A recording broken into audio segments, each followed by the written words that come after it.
Hello everyone, history with Abhilash channel में आपका स्वागत है। और हम लोग आज हिस्ट्री जो मॉडर्न हिस्ट्री की सीरीज है उसका फिफ्थ लेक्चर स्टार्ट कर रहे हैं, जिसमें हम लोग पढ़ेंगे third Karnataka war. Third Karnataka war काफ़ी इजी है और छोटा भी है, और ये जल्दी भी ख़त्म हो जाएगा। छोटा सा वीडियो रहेगा और काफ़ी इजी आपको लगेगा थर्ड कर्नाटक वॉर। इसके बाद मैं जो वीडियो आपके लिए लेके आऊँगा वो रहेगा आपका टेस्ट। ठीक है, उसमें बहुत सारे क्वेश्चन होंगे जो आपके एडवेंट ऑफ यूरोप या यूरोपीय कंपनियों के आगमन से रहेंगे। तो हम लोग वो क्वेश्चन करेंगे नेक्स्ट वीडियो में, और फिर आप देखिएगा कि आपको कितने क्वेश्चन उससे हो रहे हैं। ठीक है, इंपॉर्टेंट सेशन वो रहेगा। उसमें मैंने कुछ इस तरह डिज़ाइन करने वाला हूँ कि इंग्लिश में रहे सारे क्वेश्चन आंसर, और उनको मैं हिंदी में आपको एक्सप्लेन कर दूंगा, जिससे दोनों का काम हो सके, है ना, हिंदी इंग्लिश मीडियम बाईलिंगुअल चले। तो चलिए हम लोग अभी हमारा नेक्स्ट टॉपिक शुरू करते हैं, जो है थर्ड कर्नाटक वॉर। इसके बाद आपका ये कर्नाटक वॉर वाला चैप्टर ख़त्म हो जाएगा। तो जो हम पहले से पढ़ते आए हैं, ठीक है, ये टेबल आपको याद होगी कि फर्स्ट कर्नाटक वॉर पढ़ा था हमने, सेकंड कर्नाटक वॉर पढ़ा था, और नाउ हम लोग पढ़ रहे हैं थर्ड कर्नाटक वॉर। ये थर्ड कर्नाटक वॉर जो है वो आपका 56 से स्टार्ट हुआ और 63 तक चला। इसका कॉज क्या था? तो सप्तवर्षीय युद्ध या 7 ईयर वॉर। ये टेबल आपको मैं पहले भी पढ़ा चुका हूँ। नेक्स्ट, ये ख़त्म कैसे हुआ? तो पेरिस की ट्रीटी से। और इसमें खास क्या है याद रखने के लिए? तो वो है बांडीवास का युद्ध या बैटल ऑफ बांडीवास, जो हुआ 1760 में। ठीक है, 1760 में। तो इसी को हमें पढ़ना है अभी, थर्ड कर्नाटक वॉर को। अगर आपने पहले वाले वीडियो नहीं देखे, पहले वो वीडियो देख लें, उसके बाद इस वीडियो को देखें। जो मैंने प्लेलिस्ट बना दी है उससे आप देख सकते हैं। चलिए शुरू करते हैं हम थर्ड कर्नाटक वॉर।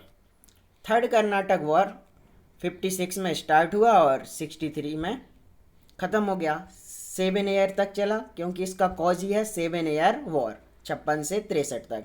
क्या हुआ? 1756 में यूरोप में एक ऑस्ट्रिया थी जगह, और एक प्रसा थी। प्रसा आप जर्मनी को मान सकते हैं अभी की। ठीक है, ऑस्ट्रिया कहाँ है, क्या है, वर्ल्ड मैप में आप सब कुछ देख चुके हैं। फ्रांस कहाँ है, इंग्लैंड कहाँ है, पिछले वीडियो में आपको सब क्लियर है।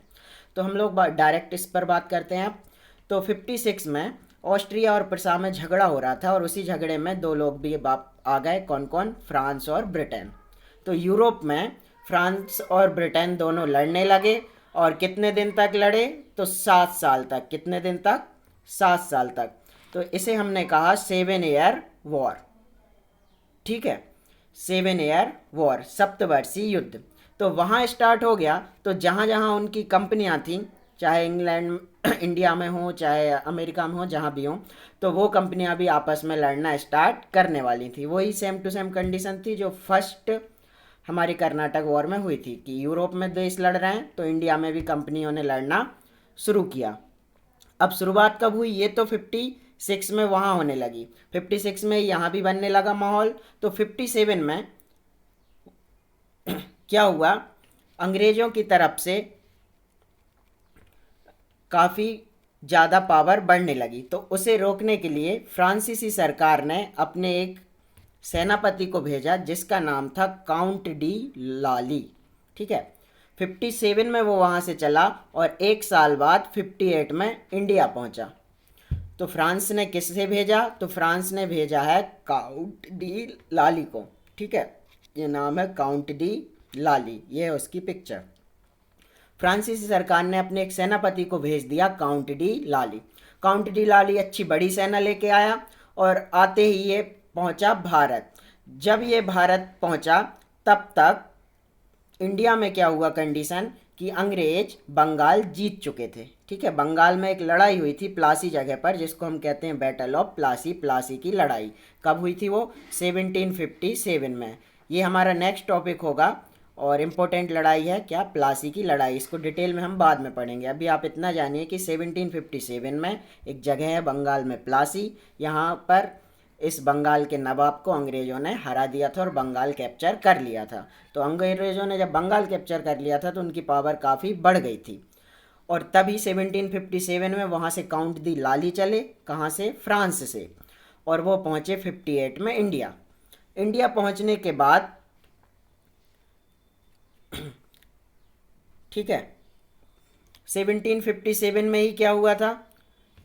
एक तो प्लासी की बैटल हुई, दूसरी फ्रांस फ्रांसीसियों के पास जो बस्ती थी कौन सी, चंद्रनगर, ये आप पहले पढ़ चुके हैं। तो फ्रांसीसियों के पास जो बस्ती थी चंद्रनगर, उस पर भी अंग्रेजों ने कब्जा कर लिया था। और प्लासी, ये लिखा है, प्लासी के युद्ध में भी विजय उनको मिल चुकी थी, अंग्रेजों की पावर बढ़ चुकी थी। तो लाली आया 58 में और आते ही हमला किया, ताबड़तोड़ इसने हमला किया जल्दी से। और एक किला है मद्रास के पास ही, फोर्ट सेंट डेविड, कौन सा है, फोर्ट सेंट डेविड, इसको घेर लिया इसने आकर। और घेरने के बाद इसको जीत भी लिया। काउंट डी लाली ने अंग्रेजों का एक किला फोर्ट सेंट डेविड जीत लिया। कब जीता, 1758 में। ये देख लीजिए आप लोकेशन फिर से कहाँ कहाँ, ये वैसे आपको क्लियर है पहले से कि ये है आपका पौंडीचेरी, ठीक है, और ये है आपका मद्रास, है ना। तो पौंडीचेरी मद्रास यहीं पास की बात कर रहे हैं। मद्रास के पास एक है फोर्ट सेंट डेविड, उसको जीत लिया। जीतने के बाद जैसे ही उसने फोर्ट सेंट डेविड जीता, लाली आगे बढ़ा और आगे जाके तंजावुर, या इसको आप क्या पढ़ते हो, तंजौर, ठीक है, कौन सी जगह है ये, तंजौर। तो इस तंजौर या तंजावुर को, है ना, जो चोलों की कैपिटल भी रही है पहले, तो इस तंजौर या तंजावुर को क्या है, इसने फिर घेरा डाला। इसने सोचा कि सेठ पॉइंट डेविड तो जीत चुका हूँ मैं, तो आगे भी जीत लूँगा, इसलिए इसने तंजौर को घेर लिया। तंजौर को घेरा इसने जैसे ही डाला, लेकिन उसको जीत नहीं पाया, बस घेर के ही रखा। तब तक अंग्रेज़ों ने उसका पूरा फ़ायदा लिया, ठीक है। ये तो यहाँ काम कर रहा है, वो अपनी पावर बढ़ा रहे थे। अंग्रेज़ों ने पूरा फ़ायदा ले लिया, अपनी नौसेना भी बुला ली, नेवी को बुला लिया, और लाली को, जो काउंट दी लाली है, उसको मजबूरी में तंजौर से फिर घेरा उठाना पड़ा, वो उसको जीत नहीं पाया। अब तंजौर से खाली हाथ रहा ये, ठीक, खाली हाथ इसने सोचा कि क्यों ना सीधे मद्रास को ही जीता जाए। और मद्रास को घेरा डालने का इसने ले लिया डिसीजन कि हम भाई मद्रास को जीतते हैं। मद्रास कोई छोटी जगह तो थी नहीं, अंग्रेज काफ़ी शक्तिशाली थे वहाँ पर। तो इसने क्या किया, अपने दोस्त को बुलाया। इसका दोस्त कौन है, इसका दोस्त है बुस्सी। बुस्सी के बारे में आप पिछले लेक्चर में पढ़ चुके हो, है ना। हैदराबाद में रह रहा है बुस्सी। हैदराबाद में आप याद कीजिए कि जो हमारे हैदराबाद के किंग है सलाबत जंग, उसको बनवाया था किसने, बुस्सी ने ही बनवाया था, डुप्ले ने भेजा था उस टाइम उसे। तो वही उसी बुस्सी को हैदराबाद से इसने बुलाया। तो नेक्स्ट काम क्या किया इसने, हैदराबाद से इसने गवर्नर बुस्सी, यहाँ बस्सी लिखा है, ये बुस्सी है, ठीक है, गवर्नर बुस्सी को बुला लिया। अब ये दोनों मिल गए, कौन कौन, काउंट डी लाली और बुस्सी। लेकिन क्या हुआ, सलाबत जंग डर गया थोड़ा। कैसे डरा, कि बुस्सी वहाँ से निकला तो अंग्रेज वहाँ पर पावर में आ गए हैदराबाद में। तो जो सलाबत जंग था हैदराबाद का किंग, वो अंग्रेज़ों के पक्ष में हो गया। उसने कहा आप जो कहोगे वो मैं करूँगा, ठीक। तो ये जो इसने बुस्सी को बुलाया, वो बड़ी गलती कर दी लाली ने, ठीक है। नेक्स्ट बात करते हैं। अब जो फ्रांस है, ये सम्राट नहीं, मद्रास, ठीक है, यहाँ क्या है, मद्रास। मद्रास को इनने घेर लिया, किसने, बुस्सी ने और काउंट डी लाली ने। लेकिन अंग्रेज शक्तिशाली थे यहाँ पर, ये बहुत दिन तक घेरे रहे, लेकिन जीत नहीं पाए मद्रास को, ठीक है। तो आपने देखा फ्रांस से एक आदमी आया जिसका नाम है काउंट डी लाली, ये सेनापति है। आते ही इसने एक किला जीत लिया, सेंट फोर्ट डेविड। जीतने के बाद इसने सोचा तंजावुर जीतते हैं, नहीं जीत पाया। फिर इसने सोचा मद्रास जीतते हैं, वो भी ये नहीं जीत पाया, ठीक, दोनों नहीं जीत पाया, दोनों नहीं जीत पाया। तो सेना वहाँ डटी रही। इसके बाद एक साल तक, ठीक है, आपको पता है कब आया ये, 1758 में आया था, है ना। तो 59-60 तक छोटी छोटी लड़ाइयाँ अंग्रेज और फ्रांसीसी आपस में लड़ते रहे। लड़ते लड़ते 1760, मोस्ट इम्पोर्टेंट यही है आपके लिए, ठीक है, 1760 में एक जगह है पांडिचेरी, अभी आपने देखा, है ना, और एक जगह है मद्रास। पांडिचेरी और मद्रास के बीच में एक जगह थी, उसका नाम था बांडी बास, ठीक है, इंग्लिश में ऐसे लिखोगे आप, बांडी बास, ठीक है। तो इस बांडी बास जो जगह है, इस जगह पर फ्रांस की सेना और अंग्रेज़ों की सेना दोनों आमने सामने आ गई, ठीक है। अभी तक आपने जो कर्नाटक की युद्ध देखे थे उनमें देखा था कि फ्रांसीसी और अंग्रेज सेना लड़ तो रही हैं लेकिन सीधे नहीं लड़ रही, किसी न किसी राजा की तरफ से लड़ रही थी। इस बार क्या हुआ, कोई राजा बीच में नहीं है, एक तरफ फ्रांस की सेना है, दूसरी तरफ अंग्रेज़ों की सेना है। तो 1760 में वांडीबास नामक जगह पर दोनों सेना सामने आ गई, अंग्रेज़ों की भी और फ्रांस की भी, और लड़ाई हुई। इसको हम कहते हैं बैटल ऑफ वांडीबास। यही याद रखना है आपको, कौन सा बैटल है, बैटल ऑफ वांडीबास। कब हुआ, 1760 में। किस किस के बीच हुआ, फ्रांस और अंग्रेज़ों के बीच। ठीक, फ्रांस की तरफ से सेनापति लड़ रहे थे बुस्सी और काउंट डी लाली, बुस्सी और लाली। अंग्रेज़ों की तरफ से जो लड़ रहे थे उनका नाम है आयर कूट। क्या नाम है, आयर कूट। फ्रांस की तरफ से लड़ रहे थे बुस्सी और लाली, और अंग्रेज़ों की तरफ से लड़ रहे थे आयरकूट। हुआ क्या, फ्रांस वाले बुरी तरह से हार गए, आयरकूट की सेना ने उनको हरा दिया, और इनका एक जो सेनापति था बुस्सी, इसको तो इन्होंने बंदी बना लिया और बंदी बनाकर ले गए अंग्रेज। ठीक है, इसको उन्होंने पकड़ लिया बुस्सी को और बंदी बनाकर ले गए। तो फाइनली 1760 में फ्रांस पूरी तरह से हार गई। अब फ्रांसीसी जैसे ही हारने के बाद फ्रांसीसियों के पास कुछ जगह थी, जैसे पांडिचेरी, माहे, कराईकल, है ना, ये फ्रांसीसियों के पास अपनी अपनी क्या थी, बस्तियां थीं। तो इन बस्तियों को भी धीरे धीरे करके अंग्रेज़ों ने जीत लिया। ठीक, और इनको जीतने के बाद आगे बढ़ा युद्ध। कुछ दिन बाद 1763 में क्या हुआ, यूरोप में जहाँ लड़ रहे थे, कौन कौन लड़ रहे थे, फ्रांस और ब्रिटेन। आपको पता ही है, यूरोप में फ्रांस ब्रिटेन लड़ रहे थे, इसीलिए तो युद्ध चालू हुआ था। कौन सी वॉर कर रहे थे वो, 7 ईयर वॉर। वो वॉर यूरोप में ख़त्म हो गई। यूरोप में उनके बीच क्या हो गई, ट्रीटी, संधि।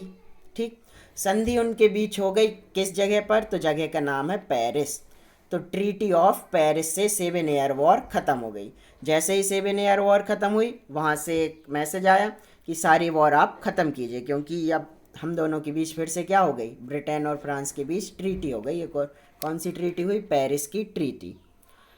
तो यहाँ पर भी लड़ाई ख़त्म हो गई। यहाँ पर लड़ाई ख़त्म हुई तो फ्रांसीसी जो जगह थी, जैसे पांडिचेरी, चंद्रनगर, माहे, कराईकल, ये चीज़ें फ्रांसीसियों को इन्होंने वापस कर दी ट्रीटी के तहत। कहा कि इनको वापस करो, फ्रांस से जो जीता है उसे वापस दे दो, दे दिया। लेकिन इसी ट्रीटी में एक और कंडीशन रखी गई। इम्पोर्टेंट कंडीशन क्या थी इस ट्रीटी में, ये ट्रीटी कब हुई है याद रखोगे, 1763 में। इस ट्रीटी में लिखा गया कि फ्रांस भारत में अब सेना नहीं रख सकेगा, फ्रांस भारत में कोई भी आर्मी अपनी नहीं रखेगा। ठीक है, अब कोई भी आर्मी नहीं रखेगा तो लड़ ही नहीं सकता। और फिर फ्रांसीसियों ने क्या किया, जो उनके पास जगह थी वहाँ से चुपचाप सामान बेचते रहे, ट्रेड वो लोग करते रहे इस ट्रीटी के बाद। तो इस ट्रीटी के बाद अब फ्रांस कभी लड़ ही नहीं सकता था, क्योंकि उसके पास सेना नहीं थी। तो आपने जो शुरू से पढ़ा, पोर्चुगीज, डच, इंग्लिश और फ्रेंच, डेनिश सबको पढ़ लिया। पोर्चुगीज़ भी गए, डच भी गए, डेनिश भी गए, और आज लास्ट में इसमें फ्रांसीसी भी अंग्रेज़ों के रास्ते से हट गए। अकेला कौन बचा भारत में अब, अकेला भारत में अब बचे हैं अंग्रेज। अब अंग्रेज़ों ने क्या किया, अब अंग्रेज़ों ने क्या करेंगे, भारत के राजाओं को हराना शुरू करेंगे, क्योंकि सारी कंपनियां फिनिश कर दी हैं, अकेला अंग्रेजी कंपनी यहाँ पर बची है, ईस्ट इंडिया कंपनी। तो 1760 के बाद से वो लोग क्या करेंगे, भारत के राजाओं को धीरे धीरे हराना शुरू करेंगे और पूरे भारत पर धीरे धीरे करके वो कैप्चर कर लेंगे। तो नेक्स्ट टॉपिक हमारा पहले टेस्ट वाला रहेगा, और उसके बाद हम पढ़ेंगे प्लासी का बैटल, बक्सर की बैटल, और धीरे धीरे अंग्रेज़ों ने कैसे इंडिया को जीता, मैसूर, है ना, मैसूर वगैरह को हम पढ़ेंगे। तो ये था आपका लेक्चर, छोटा सा लेक्चर था थर्ड कर्नाटक वॉर का। इसके बाद हम अब नेक्स्ट वीडियो में मिलते हैं, तब तक के लिए थैंक यू।